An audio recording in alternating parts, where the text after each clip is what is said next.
good evening, wherever you are in the world.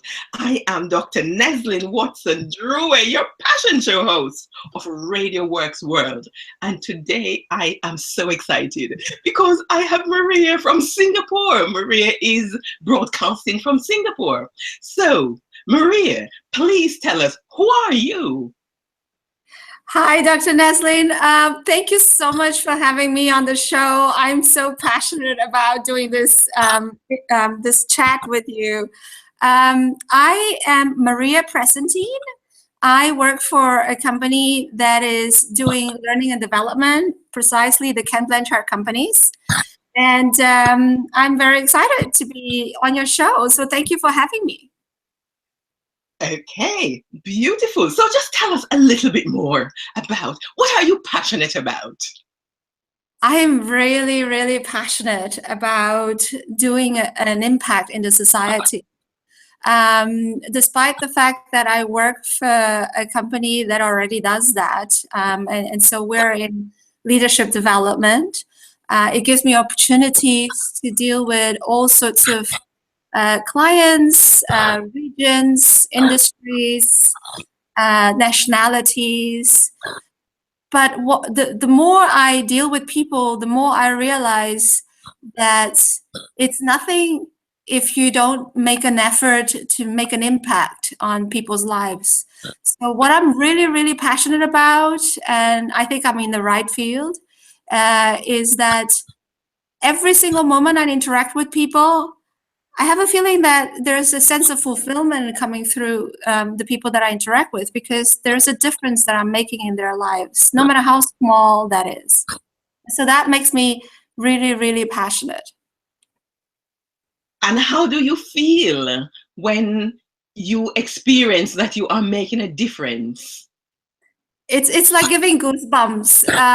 Very often I work extensive hours, and my family are asking me, aren't you tired? And I'm just like, no, I'm not tired. I'm probably physically exhausted after a day, but seriously, my heart is just full of flowers because I see somebody that jumped through a wall because there was an aha moment. I saw somebody that made a difference to somebody else while speaking to somebody else. It could be a subordinate, it could be managing upwards, just because he or she had a conversation with me.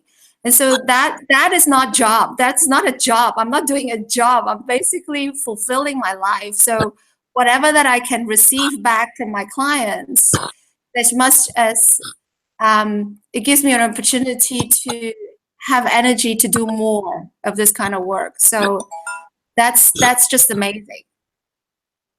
And so, what is it your clients say about you? Oh, they say different things. I think one thing that makes me laugh all the time, and they start laughing when they say this, is, oh gosh, Maria, you're so inspiring, and I aspire to be just like you, but you practice a lot of tough love. So I think that's quite funny. I love that. Yes, because I'm very anal about quality, and so even though I love my clients, and most of my clients actually turn out to be my friends after a while because we have long-term engagements very often. They respect the fact that I'm really anal about quality, and they meet up that standard. And all I can say about my clients is that they're amazing human beings, because they then create that particular standard or quality level that they want to instill when they're learning leadership skills and positive psychology, and instill and give that to the people that work with. So that's amazing. I find them all to be amazing human beings. Our leader on Radio Works World, Marina Nani, she often says, you've got to deliver yourself. So how do you support your clients to deliver themselves? I'm just really there for them. Actually, it's really funny. Obviously, people in leadership development have coaching skills. What I find it very amazing is that when I have a conversation or when I'm doing leadership development with our clients, um, very often I don't say very much. I use a lot of silence as a technique, and they, at the end of a conversation, they would say, "Oh my gosh, thank you so much. That was amazing." And I'm just saying, "Sorry, I didn't do anything. You did it. You did it all by yourself." And they always get a shock when I say that, especially when I sincerely mean it, and they understand that I actually mean it. And what's really amazing is that all of a sudden they realize, wow, I can do it. I can actually do it. So I think part of me delivering myself is to make sure that people are powerful, that they actually realize that they have that power within themselves, and all they needed is probably a teeny weeny conversation with me or somebody else to bring that potential out and to get a lead. And so I think that that's part of delivering myself to my client. Beautiful. And what is it that makes your heart sing? Oh my gosh. I'm into finishing my PhD, hopefully by the end of this year. It's a tough long-term project. What is making me sing, or my heart sings at the moment, is this particular PhD where I've done research in India, in China, and in Africa, in South Africa, to be specific. And I'm very much currently into writing papers and presentations with regards to building a business case that helps organizations of any sort marrying profit with purpose. So my point is, I want to show organizations that you don't have to choose between philanthropy and making profit.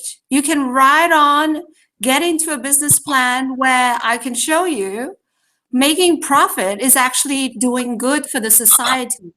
There's a lot of different geographical societies where there is a huge amount of needs. For example, in taking care of development of their people, taking care of better healthcare, better water care, better environmental care, better energy care. And there are so many companies that are struggling with regards to competition of current existing markets that they're serving.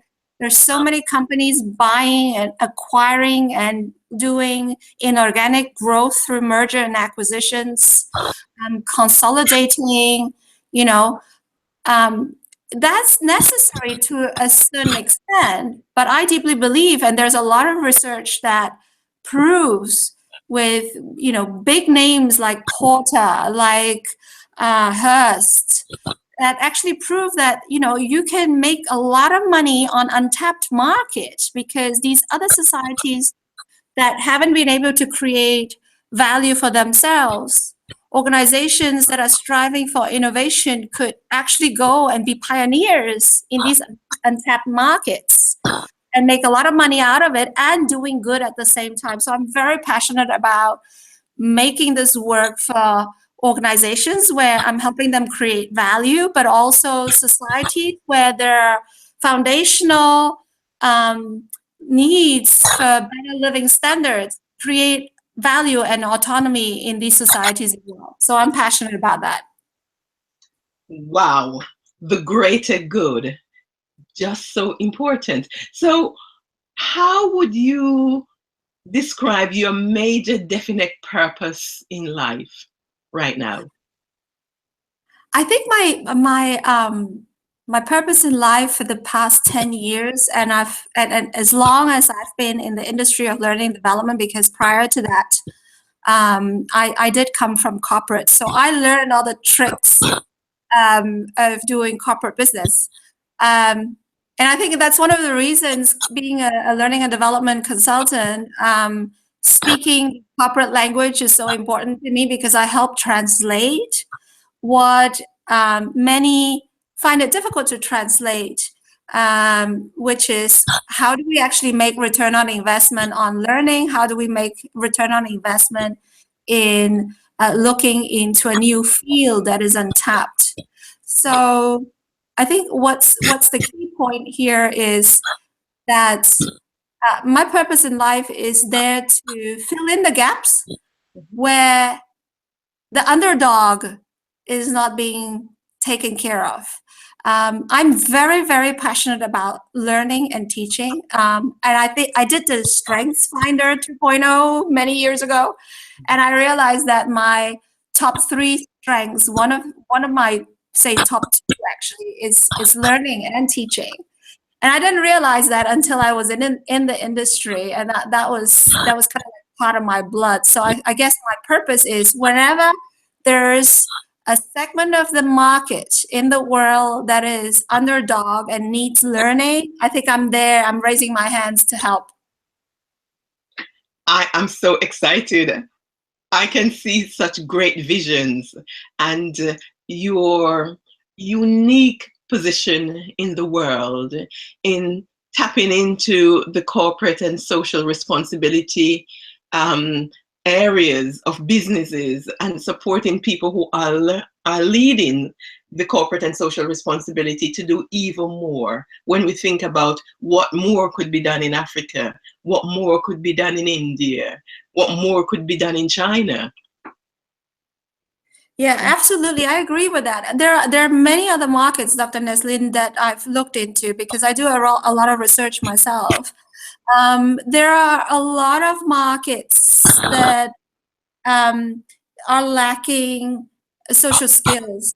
If we just look at the dilemma that is happening right now in organizations, in the past 10 to 15 years, a lot of organizations, especially multinational organizations and bigger nonprofit organizations, are still complaining about the problems of the value chain of creating a proper, effective strategy for talent development. So all things being equal, let's say if all organizations on earth were the same, they usually would have at least 4 elements in talent development strategy. So they would always have to include acquisition strategy. They would have to include the development strategy, retention strategy, as well as a succession planning strategy. Of course, other organizations would add more elements, but these are foundational 4 elements in talent management. I always question, what are you doing as organizations and HR professionals when you're only calling yourself VP of talent management, when you're calling yourselves director or HRO of talent management? We have a full hand or 2 full hands of people that are classified per annum or per 2 years as talents. We've got a massive amount of employees that are not considered and do not care about being talent. So what are we doing as development skills for the rest of the employees that are so important, who are keeping the business up and afloat, running, profitable for the organization, while a full hand of talent in your organization are doing innovative projects? So it's not fair. So I'm actually suggesting that talent development be just a portion of the bigger perspective and scope of HRO business, which is people management. We need to be focusing on organizational people management rather than just talent management. And it's through this perspective that I'm writing a lot of research, have been published, and really putting strategies for business leaders and HR to be collaborative business partners together to grow an organization that is people oriented. It's people purpose oriented rather than just a small segment of the HR business. So I'm hopeful that in my lifetime, it's something that at least I could kickstart as a catalyst together with other people, of course. How beautiful. Because if we were to do that, can you imagine if we were just to open up the space so that everyone could release their creativity and their talents and their vision? Because, you know, we all have a purpose here in life. We all have skills. We have different sets of skills. Some of our skills are complementary, some are not, as you know better than I do. But if we could really create that space within all of our businesses so that people can be their best, can really flower, as you said earlier, what a difference it would make in the world. I absolutely agree with your comment. I think the limitation of organizations calling, you know, strategies of talent management and focusing primarily on that as a key focus in funding and strategizing, there's a danger to this. Primarily because, like what you were saying, Dr. Nelson, it's very simple. If you open up the platform for learning within the entire organization, no matter what hierarchies, what echelons, what happens is, guess what? Maybe the talent pool that you're considering is not limited to that pool of one full hand of people. That eventually, if for whatever reason engagement scores are low, they might end up leaving you as an organization. However, if you're opening up the learning possibilities for the entire organization, and make a proper strategy with regards to that, together with in conjunction with the HR people as well as business leaders looking at the organizational needs, then what happens is that you might not even have to think about a talent management strategy per se, but rather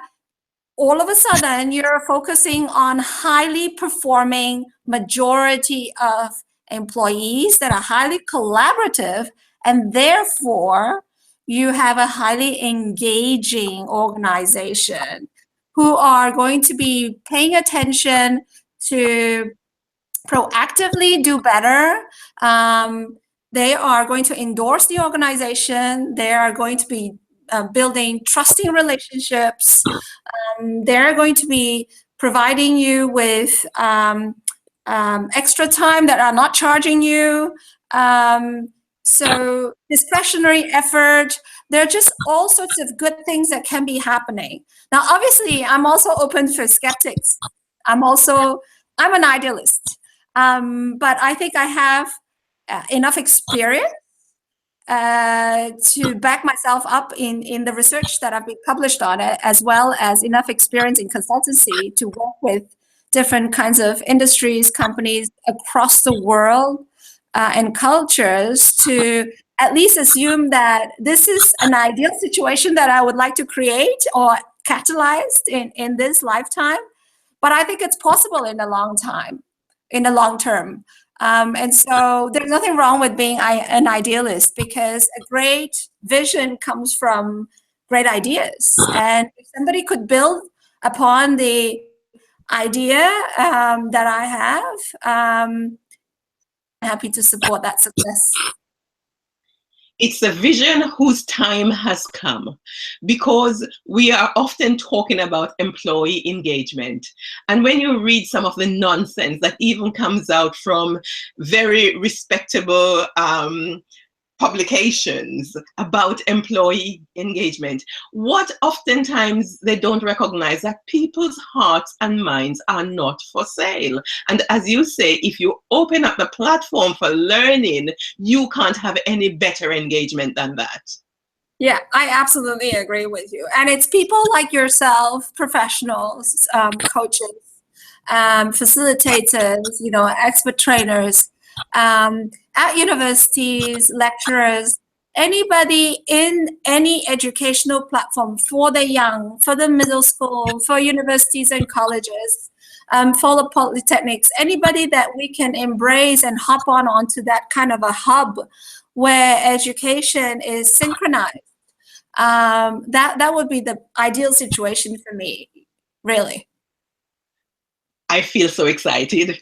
because I can see a major conference here in London and other major cities in the world. And also in South Africa, I have a passion for returning to South Africa and doing something big there with the right partners. Yeah. So I offline, I'd like to talk with you and Marina because I really feel the birth of something big here. So Yeah. wonderful. Congratulations for being engaged with your passion and for this important piece of research that you're doing. So, Thank you. who was most influential in your life? I think a lot of people were, but top of my mind, the first person that usually comes to my mind, and I've got her picture in front of me, is my late mother. Her name is Cecilia Leash. We are of Portuguese heritage. Although I'm actually born and bred from Macau, I'm Eurasian, so I'm Portuguese Chinese. And my mom was mixed, and I think I'm a fifth generation Eurasian already. My mom was an amazing human being. She was a self-built person who would, self-built education basically. She was born and raised as an orphan, and she had distant family that supported her in her younger years. But then afterwards, she had to work very young, so she didn't have an education beyond her high school. But she had a professional education in accountancy and in HR. I've seen through growing up, I've seen her leadership influences. Some of it old school, obviously, it's another generation. Some of it quite modern. At some point, because she was in the hotel industry, at some point she was managing at one go 3,000 people of the entire regional chain of the industry. And so she was amazing. She always had a smile on her face. One thing that she really impressively ingrained in me without really telling me, hey, Maria, sit down. I've got to tell you how to run a business. She never did something like that. But what I was able to perceive by just watching her day to day, because I used to go to her office after school to get a ride to go home because she would drive me home, was basically that I would see her walking through the corridors of her organization with me. And no matter it was a lady or a man that was cleaning the corridors, washing the floors, somebody that was taking care of the rubbish bins of the hotel, or it was the general manager who was her boss, or her peers that would say hello to her in the corridors, she would treat everybody the same. She had no distinction of hierarchy. She was treating everybody respectfully the same. And we're Catholics. She would always tell me, Maria, just remember one thing. Under God, we're all the same. We have different experiences, different ways of being brought up, different families, nationalities, colors. It doesn't matter. If you want respect and you want love, first of all, you give it. And when you give it, you will receive it. And that was kind of like my mantra in everything I do in life. In every moment I feel alive, I think of my mom. Because I think, my gosh, what school could I learn this from? I didn't go to a school. I watched my mom, so that she was amazing.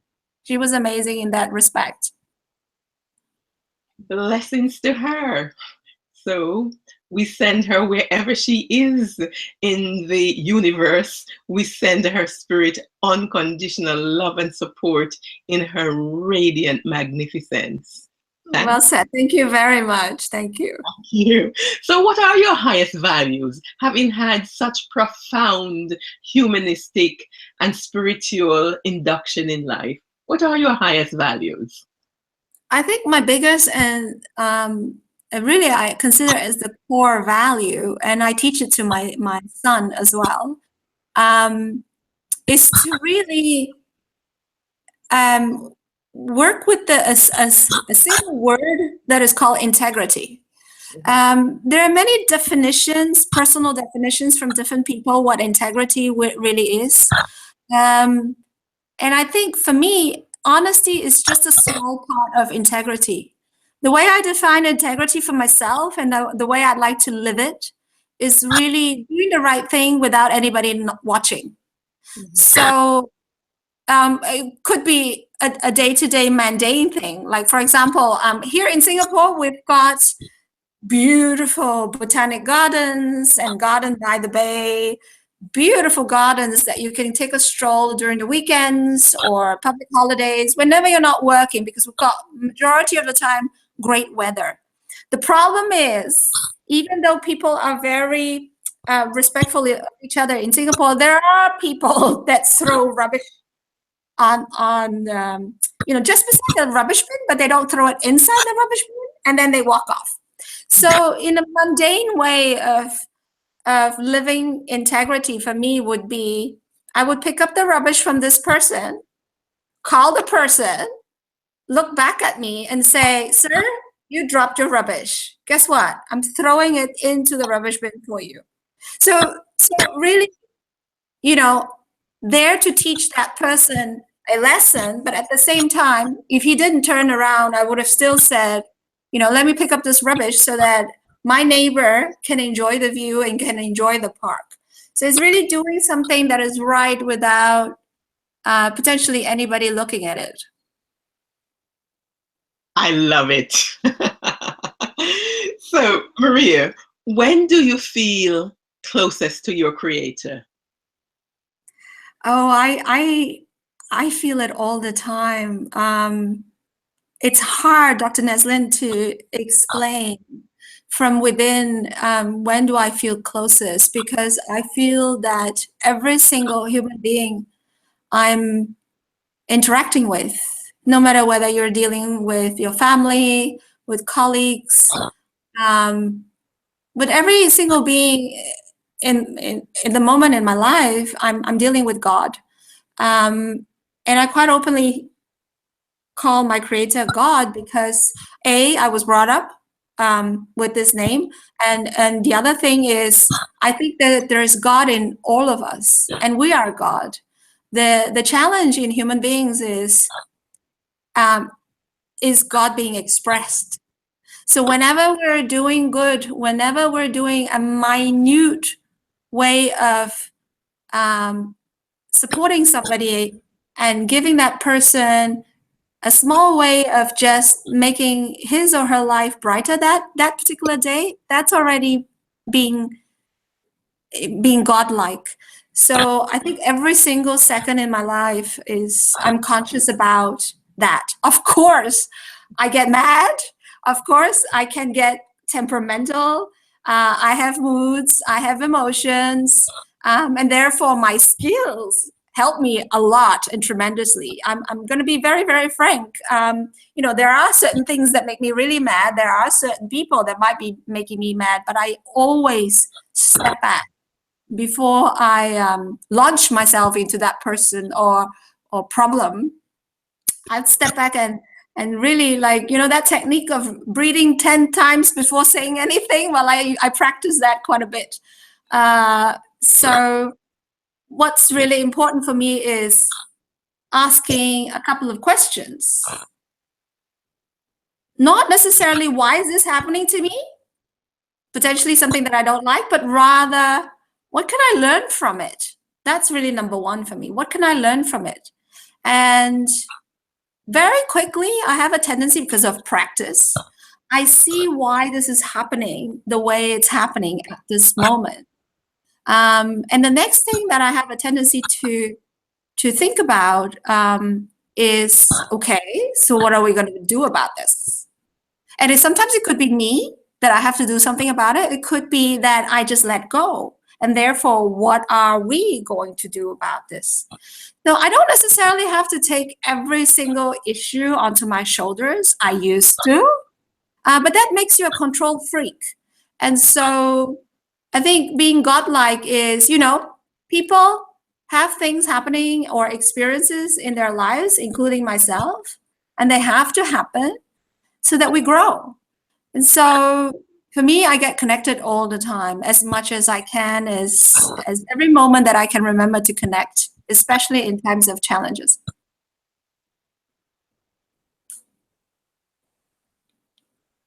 So beautiful. So beautiful. So, what is your definition of greatness? It's actually very simple. Just be present. Be present in every moment for whomever that needs you. Be present for yourself. Greatness needs to start from the self, in my view.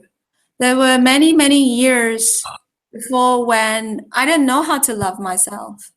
And I think for me to give back to the society, for me to have that energy to pay forward, which is something that I'm so passionate about, um, needs to start from self. If you're not honoring yourself and giving and providing love to yourself, you won't have any energy to give to anybody else. And so when you give to somebody else without that energy, you're not giving willingly, you're feeling imposed.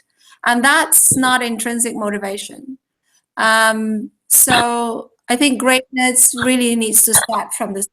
If you're not in a time and space in your life where you're not ready to give, then rather not give because you're doing yourself and others a favor. So that's greatness as well. So it's not about being selfish if you're not giving. It's about self-preservation, and it's about preserving the love for others, because you might be toxic if you're not ready at some point, because you might be blaming others why they need so much of your time. And that's not the idea. You need to be giving others when you're ready, because then you give it willingly and successfully, and it will be fulfilling for you. I do love you. I, I love you too, Dr. Nestlin. I, That's fun. That's a lot of fun. I love your spirit. I love your energy. And I just love who you are being. So, what would you say to our listeners about standing in their power? I think it's really a lot about self-awareness. And I will disclose something very personal to me. I didn't have any self-awareness until probably 15 years ago. And right now I'm 47. And so I came from a typical experience that comes from corporate. I had a wealth of experience in corporate.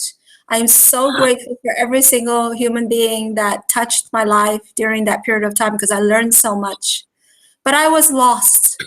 I was lost because my passion was always in my heart to serve potentially, you know, the society. But I needed a salary, and I needed to work for a salary. And I was completely in that dilemma of, if you're joining a nonprofit, you won't have a good salary. And I needed it. And so I was living like a zombie for many years, making huge amount of money, being a high flyer, went up to leadership, extremely high leadership levels in extremely reputed MNCs. I wasn't necessarily happy and fulfilled. I felt empty. I then got pregnant, and I was very fortunate to have given birth on term to a little baby boy, who only just lived for 2 weeks on earth with me. He passed on my arms. He came to give me a message. And I mourned for about 4 years. It took me 4 years of mourning to realize that that message was change your life completely, Maria. Your path is to teach others, to learn more, teach others everything that you know, be very open, live in abundance. And living in abundance, basically, I discovered is give for free, give everything you know for free. And as much as you can, unleash the power and potential of others, as much as you unleash the power and potential of your own. Because if you don't put yourself out there, they won't be able to access what you know. And so for me, is really, unleashing the power of everyone that I can touch. And I know that in return, I'm going to be receiving that power from them as well.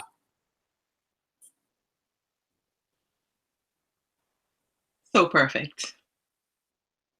So what does service means to you? What more would you say? Because you've already said a lot.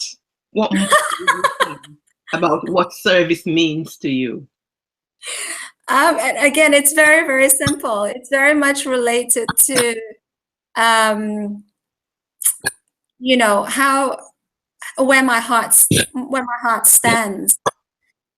Depending what is the need of the person in front of me, anytime that I can use my skills to serve that person or that environment, I will. And no matter whether it's client related or is pro bono. And for me, is whenever I am ready to serve and I'm called upon serving, I will serve. Again, it's very important that whoever that is in the serving business preserves themselves, no matter whether it's on the mental, emotional, or energetically focused, because you can only give when you are ready to give. So there are life cycles in life where people go through. Some are happy, some are more challenging. And those life cycles are there to help us grow. And so you have to go through them. And when you are going through them, sometimes you need to preserve yourself.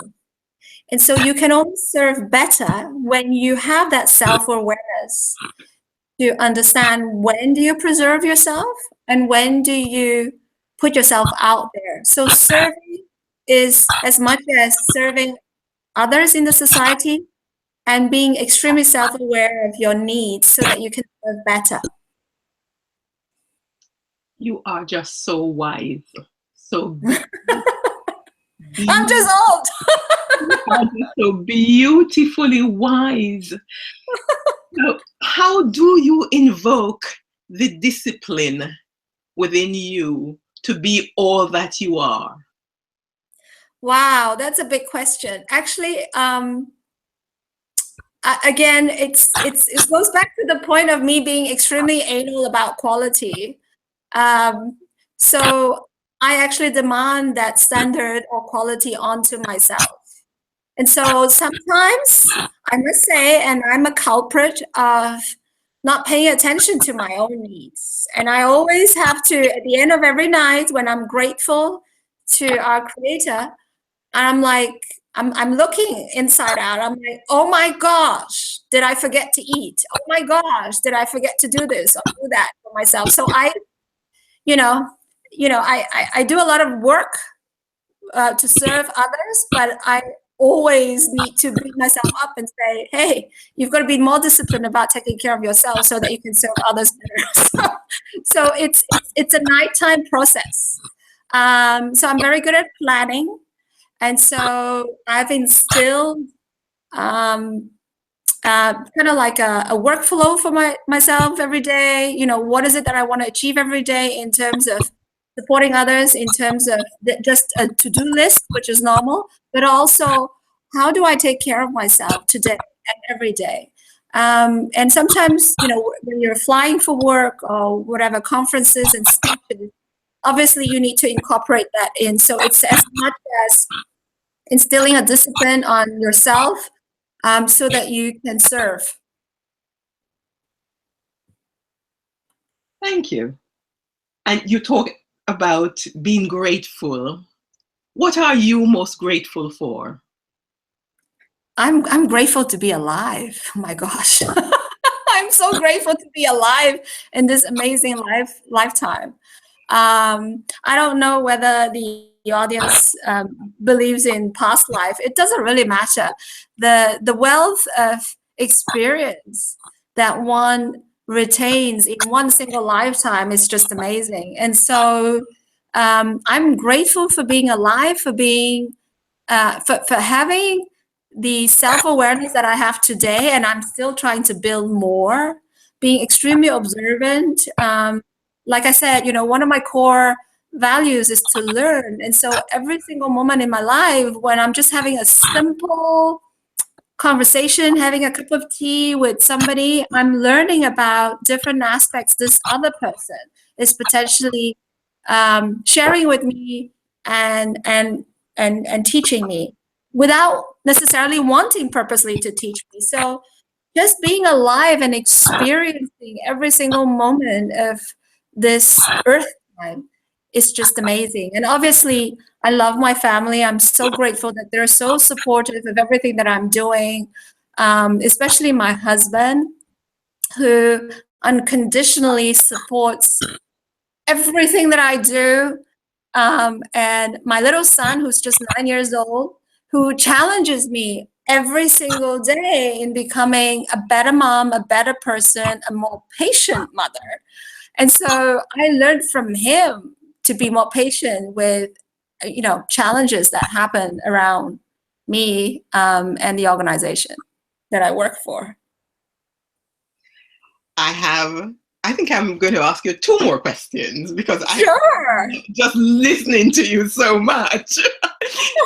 Is there anything missing in your life right now? And if so, what is that? I think it would be unfair to say that anything is missing, given that we live in such a privileged country like Singapore. Seriously, in terms of material and love, I don't think anything is missing at all. What is, I wouldn't call it missing, but what makes my purpose a purpose? It's because there is something on earth that is happening right now that I want to fix, because I'm a fixer. And so I don't think anything is missing in my life, but I'm trying to fix something. And if something annoys me so badly in the society, I just have to go and fix it. And so I guess that's what I'm doing right now with finalizing my PhD. There's just this project that I need to catalyze, have it written, and potentially, hopefully, publish so that I can build on it and really work with different organizations where I can help them marry profit with purpose and make everyone that is involved successful for the greater good. I think it's more about what is annoying me so badly that I make it my purpose rather than what's missing. I love it. I love it. And so here's my final question to you now. Many, many, many, many years from now, you are lying on your bed and you are about to be transitioned into the next life. And your friends, your families, and your angels present a piece of paper to you. And what you hear is, on this piece of paper, write down the 3 truths that you have learned in this lifetime. What would be your 3 truths? Wow, Dr. Naslin, that is amazing coaching question and very, very powerful thought process. I'm going to steal that from you. That's amazing. I think one thing that has been consistent in myself and observing many people or clients that I attract, because I truly believe that, you attract the people that you learn from. And so I think one thing that is extremely consistent is, Maria, you've learned how to love from your heart. You have accepted to be loved because it's a skill as well. And you are projecting love in abundance, to everybody on earth. So I think love is really the core essence of any human relationship and being. There, people want love and people want to be happy all the time. But when they have love, they don't recognize it. So that's very important. And that's the foundation of organizations, people that work in organizations. That's the foundation of families, relationships, friendships. From that love, from that respect for one another, you can build on it, and trust comes, relationships comes, fulfillment comes. The other side of the coin is, do you accept being loved? Do you recognize that you're important? You are a love energy. So how can you give love if you don't accept yourself? So you need to, first of all, accept yourself so that others that are trying to give you love, you know how to accept it. It's kind of like a feedback. And therefore, because you are a love being, the time that you accept love and you give love, you are projecting as an energy pill. You're projecting love all over the place, left, right, center, top, down, all over. As light, you're projecting that love light. So there are a lot of people that go around, living like zombies, and they wear brands, and that's short term, happiness. Then there are people that have nothing. And I'm not saying that people should have nothing, but I'm just saying there are a lot of people that have nothing, that just are grateful, and they accept love, and they know they deserve love, and they give love, and they walk around even with bare feet, and they're just emanating, and they're projecting that love light, and it's contagious. Yeah. But just imagine, Dr. Neslin, when you are a positive love light and you're walking around town and you're contagious in a positive manner, guess what? You are a magnet. Yeah. People are attracted to you, and they want to learn from you. And so by working towards that, that would be the ideal situation, where in my passing time, if my angels and my ancestors would come and pick me up and say, "Hey, you made it," that would make me so awesomely happy. Well, Maria, you are radiant energy.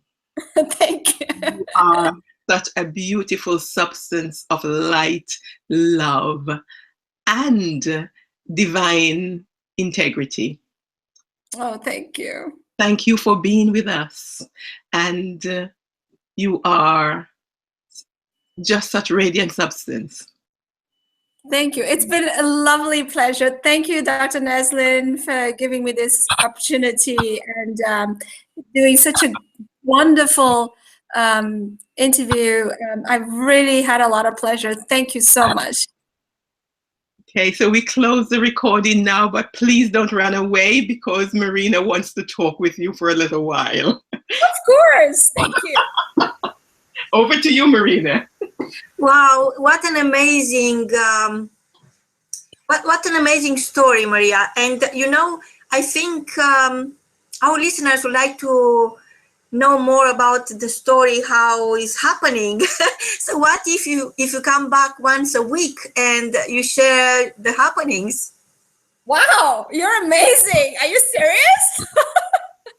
Okay, so I will say goodbye to our listeners, and I will say how amazingly grateful I am and truly humble to Dr. Neslin Watson-Drue and yourself for creating this discovery journey for our listeners and for starting the week with such a great, amazing energy. And you know, Maria, we call Monday not just Monday. At Radio Works World, we call it Grand Monday. And today is because of you. Thank you so Oh, much. thank you From all of us, so goodbye. much, Marina. It's been my pleasure. Thank you so much. You're great. Thanks.